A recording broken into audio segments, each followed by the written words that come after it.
This week, we take a look at how you can create your very own Sega Saturn mini console. Is Ratchet and Clank Rift Apart really the next generation exclusive it was claimed to be? And the new revised PlayStation 5 might actually be a downgrade over the launch model. I'm Barry. And I'm Anthony. And this is episode 37 of the Retro Gaming Dads podcast, the podcast for everything retro and retro inspired.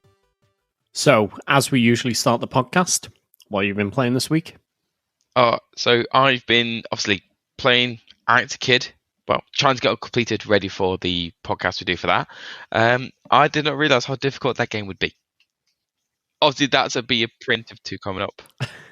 Just imagine playing that on the original Master System with no continues or saves or anything of the like. Yeah, I can't imagine having to restart the whole game, but when it comes to it. But yeah, I did not realise how much frustration I was going to have from this game. But then I've also been playing Dragon Quest still. Really enjoying Dragon Quest Builders 2, I think it is, isn't it? Yeah, Dragon Quest Builders 2. So after really enjoying like now. 10, 15 hours, we're finally unlocked multiplayer. A lot more multiplayer, realised that we couldn't do as much as what we hoped to do. But it's still fun. I couldn't bring any of my stuff, not even my equipment, across to your game. No, you couldn't. I'd use your little naff loaner gear stuff. In all fairness, it was the best gear you could have got from me. To be honest, my week's been pretty much the same. Played quite a bit of Stardew and Dragon Quest Builders for the 4th week on a run. And I actually had a quick run through of Alex Kidd in Miracle World DX, just so I could, while it was fresh in my mind, see what the difference between the original and the DX version was. And to be honest, it wasn't a massive difference. That's good.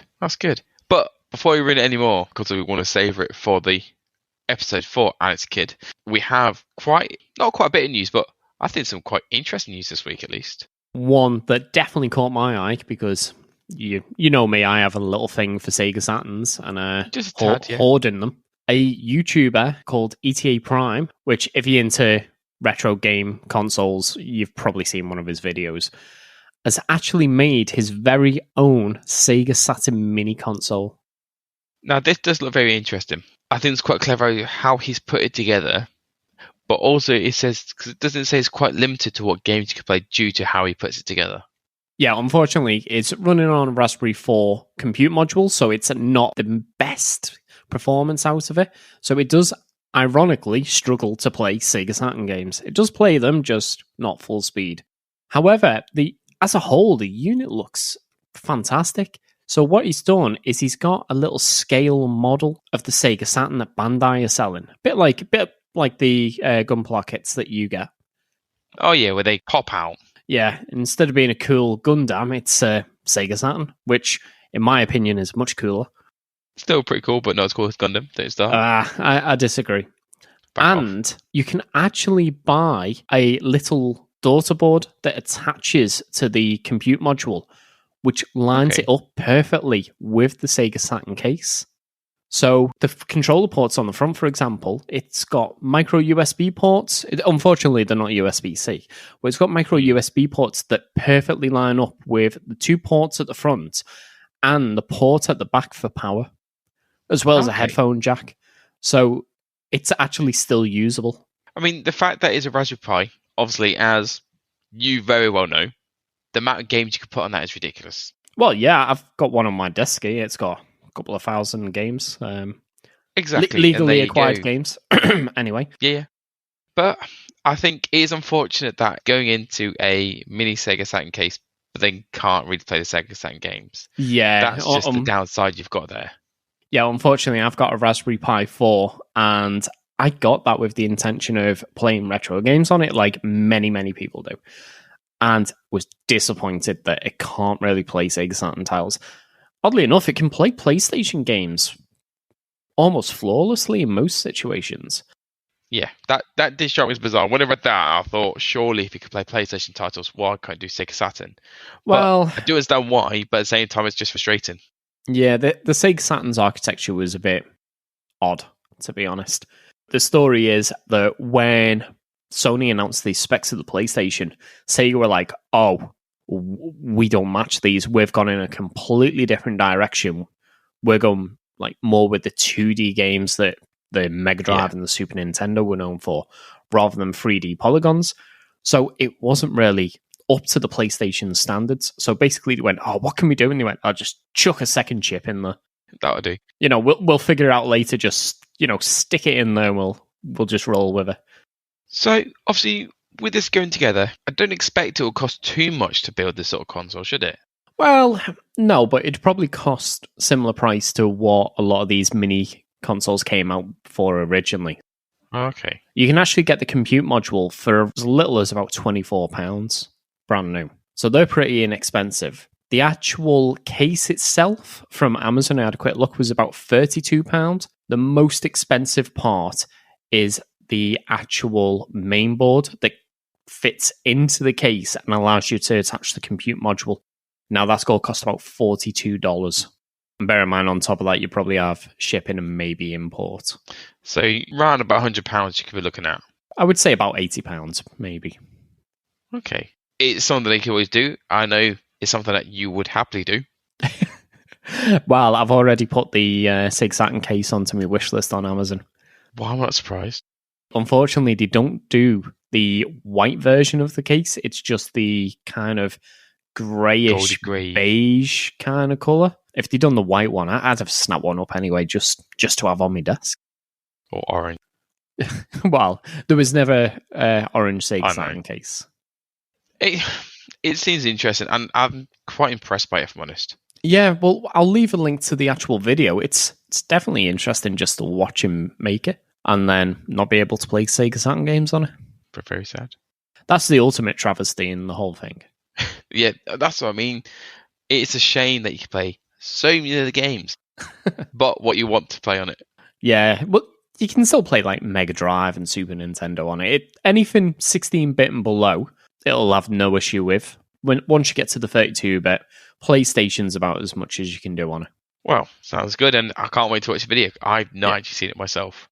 Well, another video that I'd seen on YouTube recently is, have you seen someone has imported Mario Kart 8 tracks into Microsoft Flight Simulator? No, I hadn't. However, I'm really sad that it's not something that I've tried. And I can see that it was a proof of concept thing, so I'm guessing it's gone already. But it sounds like it would have been a lot of fun. So a modder by the name of Illogicoma, I think that's how you say it, actually it ported, I think it was 5 tracks into Microsoft Flight Simulator. Yeah. Now, he hasn't actually released this mod, so it is kind of like a private mod for him, but he has got a video up online where him and some of his friends are actually racing around these tracks. Yeah, I'm just looking at the images got, and so the track is basically just floating in the air, and the ring covers the whole track. Yes. So you can follow around. So I just think it's quite funny. I know you're not on the track, but the fact you can see the track and you're still following the route, yes. I think it's pretty neat how he's done it. One thing that made me laugh is when I was watching the video, because quite a lot of the tracks have underpasses or tunnels that you go through. Oh, yeah. Almost the entire time, all you can hear is the plane going, pull up, pull up, pull up, pull up. It's very close. Yeah, just there, like warning lights going off and everything. I was about to say, how often do they crash? Because obviously the plane's going to be bigger than the car. I know has he upscaled the map, I'm guessing, but... I don't think so. However, he hasn't put any collision with the environment. So if you wanted to, you could actually fly straight through it. So it was more just a thing for fun rather than a serious race. Yeah, I thought that was pretty strange. I thought it was pretty neat. Mario Kart 8, I was looking, it's number 2 in the UK charts. That's been out for ages. How long is this game going to stay in the top 10? What the heck? And bear in mind, that doesn't include digital copies of the game either. That's just physical. I'm surprised. At some point, they're going to have to release Mario Kart 9, surely. Yeah, but they're definitely not going to do it while it's still selling so well. Mario Kart 8. If it ain't broke, don't fix it. Well, exactly. And let's be honest, this is Nintendo we're talking about, so... They'll happily just bleed money at yeah, bear in mind, this is already just a re-release of the Wii game anyway, so... sorry, the Wii U game. What, similar to like EA with FIFA? Well, yeah. Yeah. Yeah. At least Nintendo do it across 2 different generations rather than 3 games on the same generation. That's, yeah, taking too far for them, I guess. Yeah. Now, another one that I saw which I thought was quite interesting, and I didn't know they already had something in place, was China is limiting online gaming to only 3 hours per week for children. Oh, yeah. Good job it wasn't a thing in the UK when me and Phil were kids. Especially the amount of time he played World of Warcraft. I just thought that was crazy. I read this and I thought, what the heck? What is it exactly? Because they used to be limited to an hour and a half a day that anyone under the age of 18. Yeah, so 90 minutes per day or 2 hours during holidays they used to get. Right. Now they don't even get that. They now only get 3 hours per week for under 18s. Mm-hmm. Saying that, they can only play between 8 and 9 p.m. on Fridays, Saturdays, and Sundays and public holidays. Yeah. I believe that's just 8 and 9 o'clock in the evening for the Friday. Yeah. Anytime Saturday, Sunday, or public holidays. Can you imagine being restricted to that? No. Been playing it loads with Kerry. We go on Stardew Valley, and the amount of time she go, should we just do half an hour? And the next thing we could realise we've been on it 2.5 hours. Yeah, I couldn't. At that point, what's the point? Exactly. Not even from when you turn 16, you can get out of that. It's anyone under 18. Yeah. And because it says here that they are required to sign in using their real names and verify with the date of birth. So it's all in there. But then also saying that the developers are responsible for implementing the restrictions within the games. That's a lot for developers to do as well. Yeah. It's a lot of weight on the developers to make sure, because I don't know for certain, but I would imagine there's probably some hefty fines if they don't comply with this. Let's face it, China do have a different level of culture. I don't want to say we'll say culture. I don't want to say censorship, but apparently gaming is actually a big issue in China. They have like boot camps, like detox camps, where they'll send children who are just addicted to playing games all of the time. I can imagine it because I remember I was watching a documentary on Netflix about the games that made us or something like that. And a lot of arcades were talking about, a lot of games first came out over in sort of China and Japan way. And now like the Sega arcades, are they in China or are they in Japan? They're in Japan. And it's only recently that all the big companies could actually sell games consoles in China. So for example, I don't think Sega themselves ever released a single console in China just because it wasn't allowed. Flippin' heck. Even Nintendo had to go through I think it was a Chinese company, and they produced the IQ range. And what they done is they rebranded Nintendo consoles for China, but it was a Chinese company that was handling all of that, not actually Nintendo. That's crazy. That how much restrictions is on gaming. I didn't realize gaming was that big of an issue in China for people. Well, yeah, apparently. Again, we're probably getting quite a skewed view of it, but every Chinese game that I'm aware of that comes out in the West is always really heavily, maybe not pay to win, but quite heavy on the in-game purchases. Okay. Whether it's to unlock new characters, new equipment, or anything in-game like that. If they were live a Chinese game. No, but to be honest, that would probably put all the Chinese titles to shame anyway. Maybe so. Yeah. Yeah, I read that and I thought I was just mad.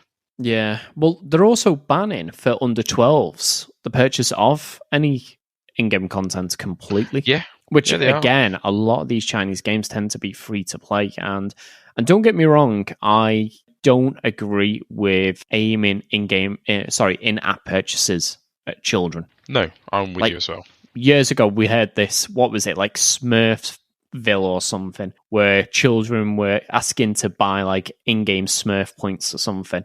And the parents were like, okay, they'll put the password in. And because there was like a grace period, like these kids were running up thousands of pounds worth of in-game purchases. Why do you need to be able to spend that much in a game? Any game at all. Especially a Smurf game. Yeah, of all games purchased, why put into Smurfs? Exactly. If it was Dead or Alive, I can understand that. That's just expected. Again, I know one or two people who have spent way too much on like Fortnite. Well, I just don't get it. It's because it's only for skins and cosmetics a lot of the time. Well, yeah, because if it's anything beyond that, if it's anything that affects the gameplay, then it does become pay to win. Yes. I've mentioned this in the past. I know people who go out and buy a brand new current gen console just to buy FIFA, nothing else. Yep. Buy FIFA every year, and then spend additionally on top of that a couple of £100 on Ultimate Team.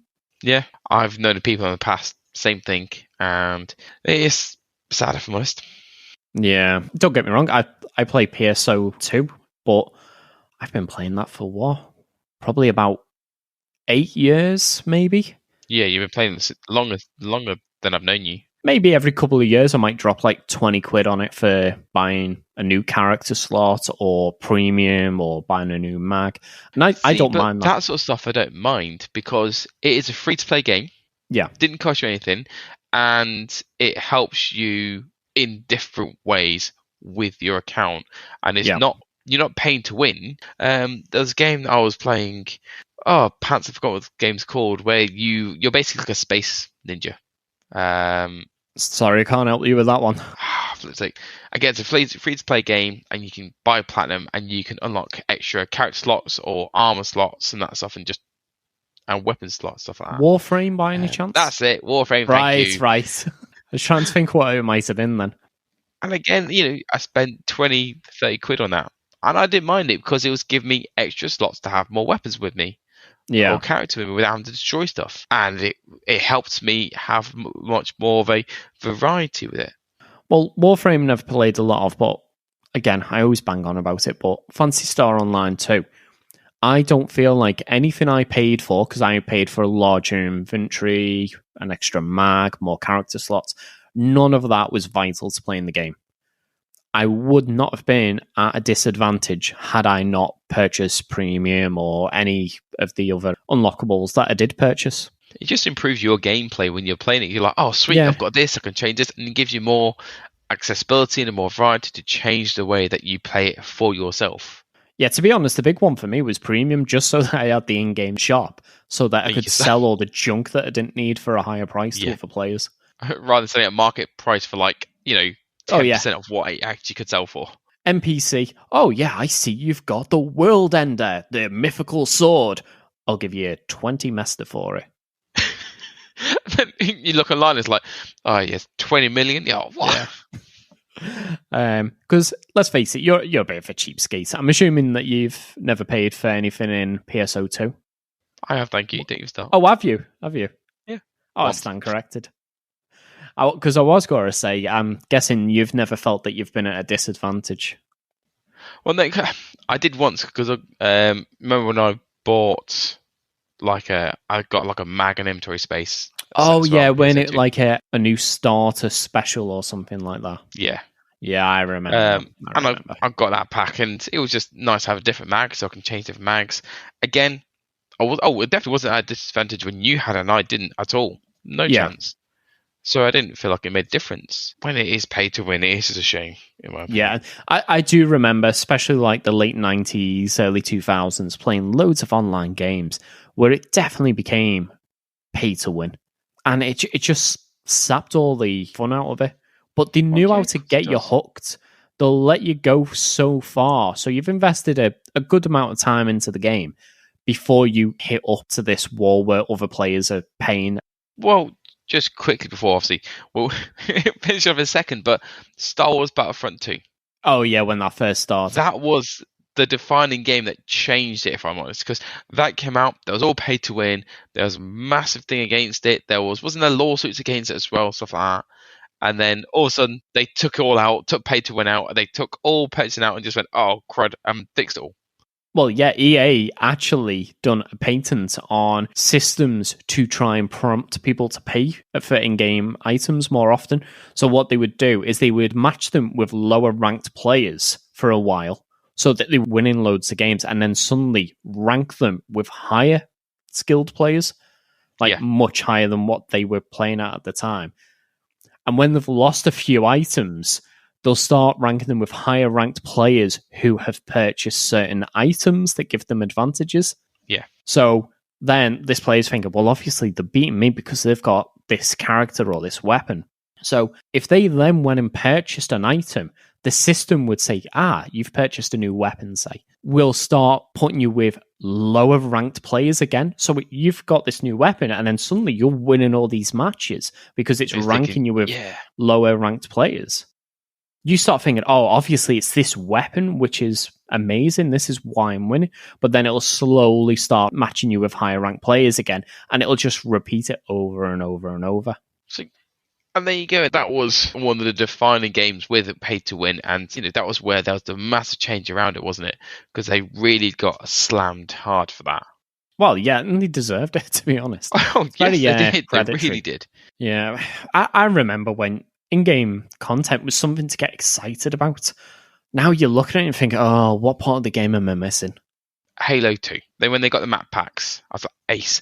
I remember buying the discs for the map packs to add on to it. And then, again, a lot of games when they were doing in-game content, adding new stuff, and it's like, there's in-game content coming out, you're like, great, what do I have to pay? And he goes, oh, it's coming free. You're like, whoa. And that's a shock now. I think this all started with Oblivion with the horse armor. It all went downhill from that point. I think it was only a couple of quid, but it was purely cosmetic from what I understand. Anyway, this in itself could be an entire episode on its own. So yes, like that's what I was saying earlier.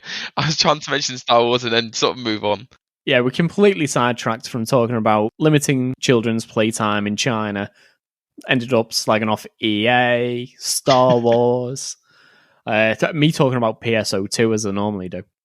I actually love Star Wars. I'm not slamming Star Wars. I'm just slamming what it was, but what it is now. Happy. We're talking about something that's a little bit better value for money. Okay. Nintendo Online. It's not the worst value for money for an online service.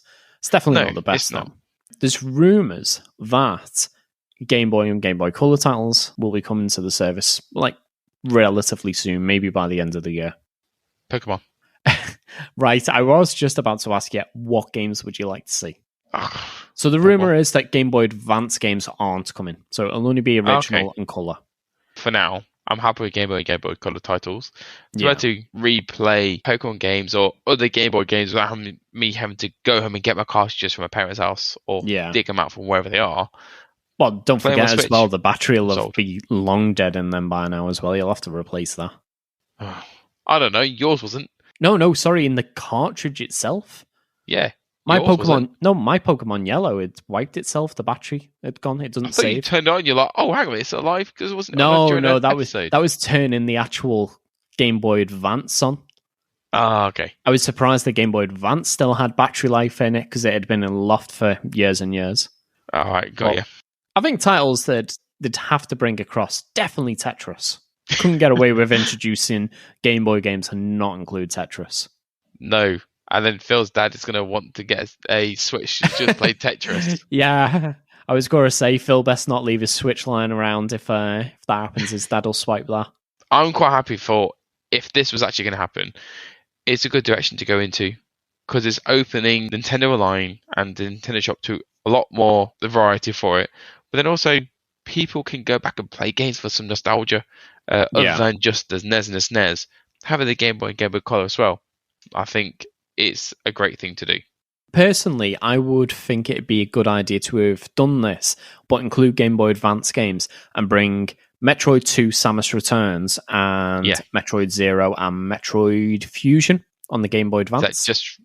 Is that just ready for the next Metroid game? Exactly, ready for Metroid Dread coming out, which I think's like a month or so away now. Not long at all. No. I don't know. I think other games, obviously Pokemon Red and Blue and Yellow, Gold, Silver, and Crystal. One game I'd like to see is Mega Man Extreme, which was kind of like a remake of the Mega Man X series, but for the Game Boy Color. I always enjoyed that. And there was another fighting game as well that I have actually still got on cartridge. Power Quest, I think it was called, which was quite a decent one-on-one beat-em-up. See, a couple of other games that I remember was, mind you, remember the age that I was, it was a Harry Potter Game Boy game. Right. I quite enjoyed that. Fair enough. I quite enjoyed that game. It was quite a fun little game. Running around, again, sort of similar to Pokemon, top-down, looking around, going to all different rooms, exploring. And then also there was Pokemon Pinball, funnily enough, as well. Is that the one that had a rumble pack built into the cartridge? Yes, it was a really big, fat rumble pack that sat on top. There's quite a few weird games like that on the Game Boy and Game Boy Advance. Playing at the Game Boy wasn't too bad because it just stuck at the back. Playing the Game Boy Advance or the Game Boy or the SP or something like that, obviously you just got this massive bulge sticking out the top and bottom of the console you're holding.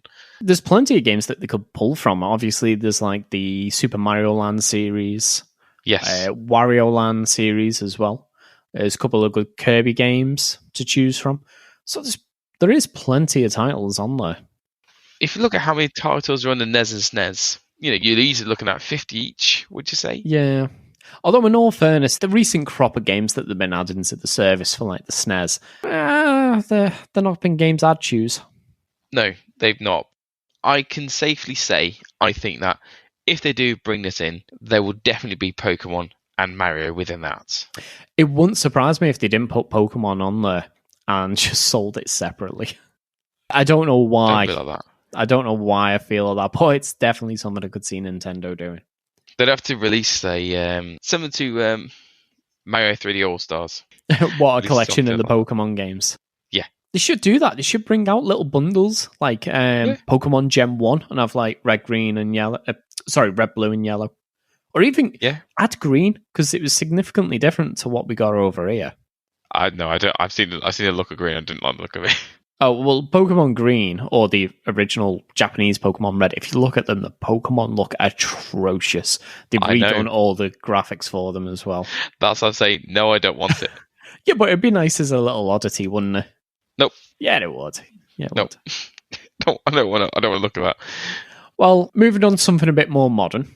Have you seen Ratchet and Clank Rift Apart? I have seen it.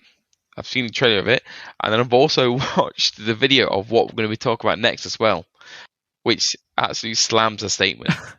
Well, so for those who don't know, Ratchet and Clank Rift Apart is a PlayStation 5 title that Insomniac Games said could not be done on previous gen consoles. It was only capable to do on the PlayStation 5 due to its super fast SSD. And the reason for that is, as you're playing, you literally break a rift open in space and go from stage to stage seamlessly. No loading, you just go straight through and you're in another stage. However, the YouTube channel, Code and Secrets, who is done by one of the founders of Traveler's Tales, I believe, has disputed that and said it could be done pretty easily on the PlayStation 3. It's basically just ripped it apart. Yes. And he's put evidence there to show that it all can just be preloaded. It doesn't need to have an SSD. It does not need to run at all. And there'll be a video that we will put below in the show notes so you guys can watch the video as well. To me, it just kind of, the statement that they said that it can only be done on the SSD is just complete false. Yeah. Now, this isn't to say that they aren't using that super fast SSD to pull this off on the PlayStation 5. But it definitely could have been done on previous gen systems, just in a different way. So what he's saying is, in some of his own games, he'd done a lot of the Lego Star Wars games. Yeah. That they'd done something similar to that, where you could have two characters in two completely different locations, and it would quickly switch between the two. It was seamless the way it could switch. Which is exactly what he's saying that they could do for Rift Apart if they wanted to, say, bring it back to the PlayStation 4. They could just pre-buffer what's going to be through the next Rift, because it's not something that you can just summon up at any point. It is a linear experience going from one area to the next. Which I think is a bit of a shame. The fact that the game plays on the fact you can jump between rifts, complete different areas. Why can't you just then create a rift and jump across? I think they've definitely missed a trick there where, you could be running around, you're like, okay, need to go somewhere else, poof, jump, go. It is very linear. It is set points that can easily preload before you get through. I'm not quite sure in regards to how the SSD is being used. Fair enough, it might be faster loading that, but even he says during the video, he doesn't quite understand what the SSD is really doing to make it needed. Yeah. Again, I think the argument is not that they aren't doing what they're saying. They're just brute forcing it with the SSD. If they work smarter, they could do it on an older system. A good example, actually, is that stage in Titanfall 2, where you can actually flick between two versions of the same stage. Yes, you can go to the past and future. And that, you do it on demand, where you like, and it's essentially two stages. So The game itself looks actually pretty good. I've not had an awful lot of experience with the Ratchet and Clank games, but it does look really, really nice. I love the Ratchet and Clank games. Maybe they overplayed how powerful the SSD was in creating that particular experience. Yeah, because he was saying the trailer that showed him jump between rifts is very much the fact that you have a set path. That's it. You cannot move around much at all. So it's very linear, very easy to jump through and isn't using much power at all to go through. Yeah. And each area that you jump through, so you jump through, is it like 4 or 5 different stages? Yeah. It's only a very small section of every stage that you jump through as well. Yeah. And he says also between them, you've got you jump through the rift and you're kind of in like a space. Yeah, where he's like tumbling around. Yeah, and it's during that where it's doing a switch over from one you're in that was rendered to the pre-render that's been sitting. And as soon as you jump across it, then go to the next one. Not sure about the statement they made that it can only be done on the SSD. I think they were just playing it up a bit. But as you mentioned before, we'll leave the video in the show notes. It's definitely worth a watch, and he definitely explains it a hell of a lot better than we just did. Yes, if we confuse you, we're sorry. Just watch the video. No, that's not the only PlayStation 5 news we have, because obviously it's not the only bad PlayStation 5 news that we've got. How often do we give good PlayStation 5 news, though? There was definitely that one episode. I just can't remember what it was. There was one episode. Oh, it's because they said they were no longer closing the stores. Oh, right. Okay, that's not really that good. That was it. That was literally it. Yeah. So going from one bad PlayStation 5 news to another one is talking about the revised consoles coming out. Now, I've heard a few little tidbits and different things about it. One thing that has definitely been announced is the fact that the heatsink's been reduced. Yeah, this isn't just like shaving off a little bit here and a bit there. This is going to town with a butcher's knife on the heatsink and the cooling system, isn't it? It's like 2/3 of the size, it looks like. Yeah, it literally looks like they've stripped out all of the copper. It's tiny compared to what it looked like. It's definitely less than half the size. They were wondering why the console was a bit lighter. And Sony have also come out saying that they are no longer losing money on each console sold. Ripped half of it out. Yeah, but it's just going to set on fire instead. Well, yeah. It does run about 5 degrees hotter from what people are saying, which is 10% hotter than the normal console. It's hitting like 56 degrees. It's not at the point where you're thinking, oh, it's going to cause damage to the console. I'm pretty certain these components can survive much higher temperatures than that. You know, you get PCs, oh God, you get Macs that go, do you know what? We're at 99 degrees. We'll just pull it back a little bit now. Yeah. So I'm pretty certain if they can survive that sort of temperature, this can survive 56, 57 degrees. So the fact that they're already launching a revised version of the PS5 only after, what, a year? Sorry, less than a year since it was released? What, not that, yeah, like 10 months, something like that. So I'm guessing this will be coming out later on this year. No, these are already out in Japan and I think some of places like Australia. So 10 months and they're already releasing the revised version. Yeah, these are available in certain regions. They must have been losing quite a bit then to then be like, okay, we need to do something. Maybe. The other thing I'm thinking of is maybe the shaving back on the materials needed for the consoles. So for every 10 consoles that they used to produce, now they'll be able to produce 11. They'll just get like a little bit of a upturn in production. Let's turn away from bad news, I guess, and go to some good news, Barry, we're waiting for. Yeah, and as always, we start talking about good news and it inevitably comes to Microsoft. Yes. Not that we're Xbox fanboys or anything like that. No, not at all. No, actually, I'll take that back. This isn't actually all good news. First bit, definitely is, Halo Infinite has received a launch date. Finally. So we now know, 8th of December, I am calling in sick. Shouldn't have said that in front of me, boss. But 8th of December, unfortunately, it misses the Halo 20th anniversary by a couple of weeks. But it's close enough, isn't it? It is, and I don't care. I've waited long enough. I want the fucking game. I've already preloaded on my Xbox ready. I was just about to say, if you hate having spare drive space, you can actually start preloading it. Although you said it was only a 300 meg or something so far. Yeah, it's only a couple of 100 meg for the preloading of it. I'm actually looking forward to it after playing the test flight or whatever it was called. Yeah, I'm looking really forward to it enjoyed because I think they will be doing another sort of like a big team battle test as well. Yes. Sorry, just going slightly off topic as well. Weren't you mentioning that they're going to do one for the new Battlefield soon? Yes, they are. When I say soon, I think is actually as of this weekend. No, next weekend. No, sorry, it's this weekend. So it starts on the 4th for people who have pre-ordered it for early access. Mm-hmm. And then it starts on the 6th as an open beta, which is then on until the 11th. Right. Well, actually, that's time. a pretty decent amount of time, isn't it? So, yeah, it's a pretty big window. And so I'm away for part of the time, but I'm hoping when I get back, I will be able to play it because I really want to give this a try. Because also, if they do put in the... Portal? Remember the game mode name?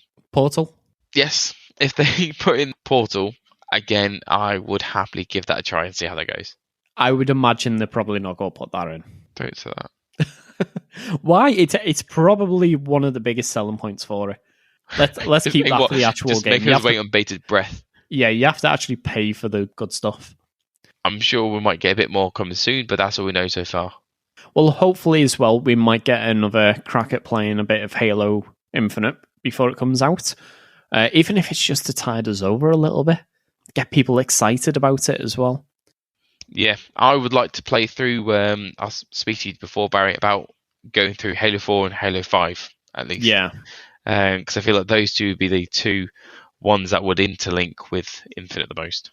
Well, yeah, because the original three were kind of their own standalone trilogy, and I don't know if they've necessarily abandoned it, but it was supposed to be Halo 4, 5, and 6, or Infinite as it is, was supposed to be like a second trilogy of titles.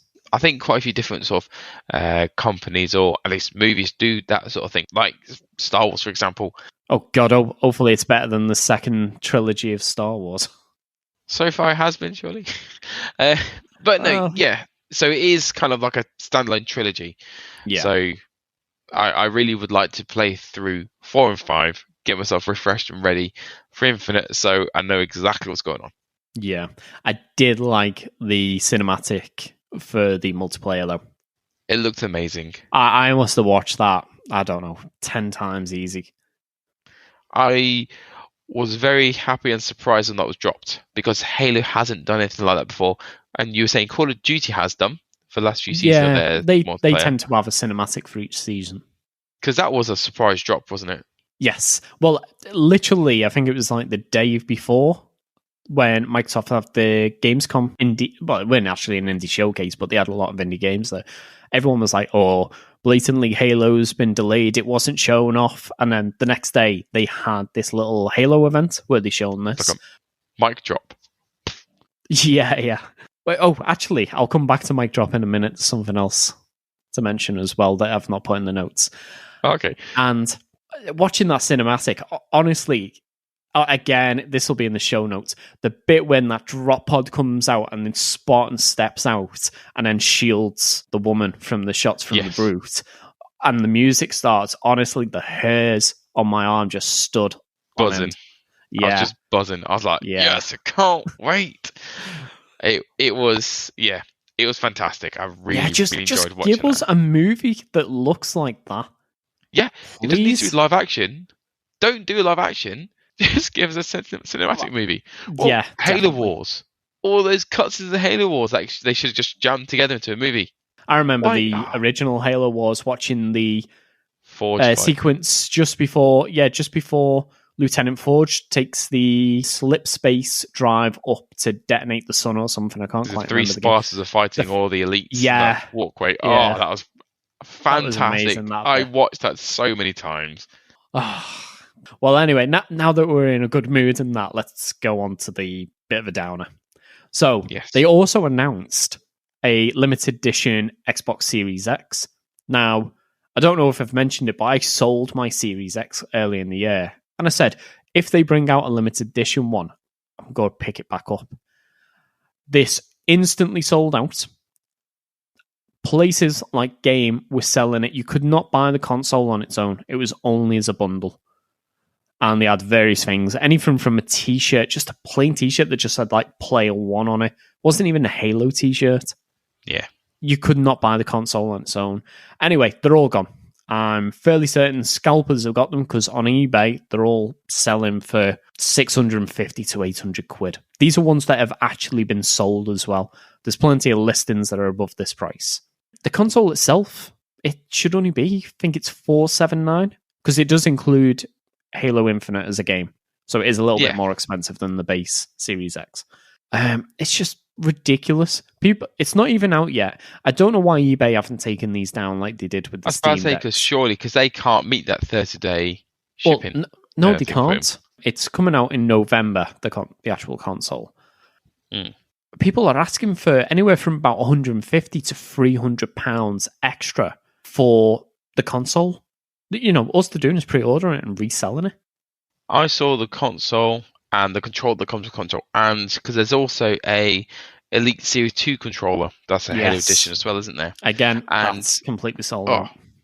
They look amazing.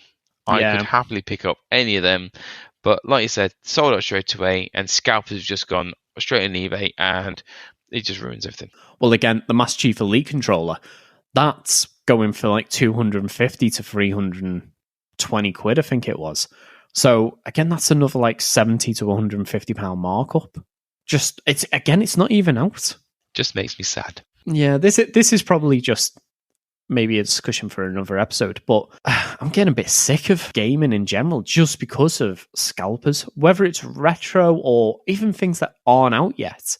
It doesn't matter which way you go. If you're trying to get hold of a Steam Deck or a Switch OLED, an Xbox or a PlayStation 5 or a new graphics card for your PC, it's much more difficult than it needs to be because people have just got bots buying them all up and just reselling them, which unfortunately people are actually paying those prices. Yeah, which again pushes to think, okay, sweet, I'm making the money, let's keep doing it. Yeah. And so whilst scalpers keep buying, keep selling, people keep buying off scalpers, of course scalpers are going to stick there. They're like, oh, sweet, I'm making a lucrative business by making an extra, I don't know, couple hundred quid off selling Xbox at a higher price.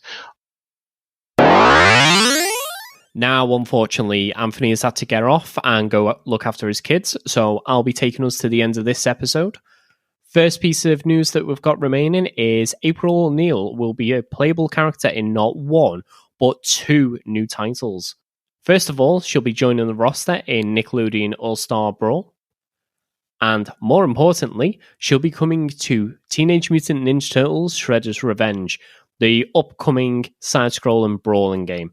Now, in this title, it does look like they'll be keeping her old, original sort of 80s style character, complete in yellow jumpsuit. So they're moving a bit more away from the Kunoichi sort of character that she has been in more recent iterations of Teenage Mutant Ninja Turtles. And she does actually fight with a microphone, which earlier on, Anthony reminded me about it with Mic Drop, is how she actually ends one of her combos, which is quite a nice little touch.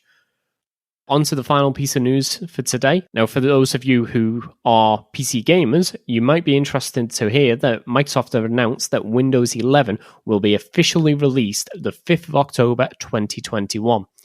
Now, as well as being a brand new UI overhaul, it does bring some gaming-specific features, including DirectX 12 Ultimate, which is the most up-to-date version of the graphics API, which will allow for more stunning-looking games in the future, especially with things like ray tracing.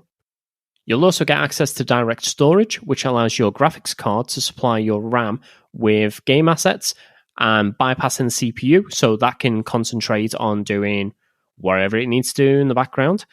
Also, HDRs also come into the PC, a feature that we already have on the Xbox series of consoles, which allows non-HDR content to get part way to looking like true HDR. Now, it's not as good as something that was designed with HDR in the first place. And finally, if like me, you use Game Pass, Game Pass will now be natively built into the OS as opposed to the additional app that it is at the moment. Now, you will still need an additional subscription in order to use it, but it will be tied in with the OS a lot better. And that's it for this episode. So thank you for listening, and if you would like to hear more from us, you can subscribe on your favourite podcast app or on YouTube, and you can also visit us at www.retrogamingdads.co.uk if you wish to find out about anything that we mentioned in this podcast, or just maybe have a listen to our previous episodes.